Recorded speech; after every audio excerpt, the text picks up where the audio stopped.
Another echo of the miners' strike, food parcels for the quarrymen. They supported the miners during their dispute.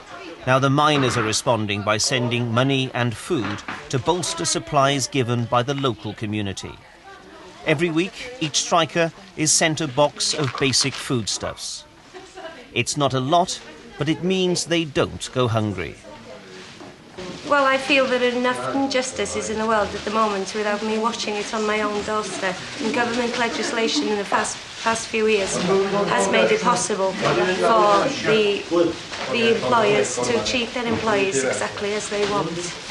So you think it's your job to back them up? Yes.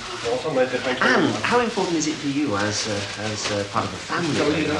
Well, it ties us over the weekend until the beginning of the week, and then we close the night to the end of the week. You know.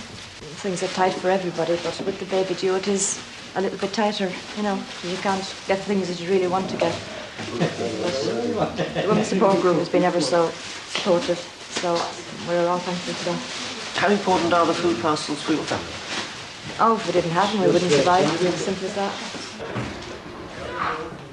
For the strikers, the parcels are a lifeline. It means the men won't be starved back to work. A local supermarket even keeps collection boxes by the checkouts for people who want to give food. Checks and money have come in from all over the country. Active support for the quarrymen in the town doesn't just come from the families of the strikers.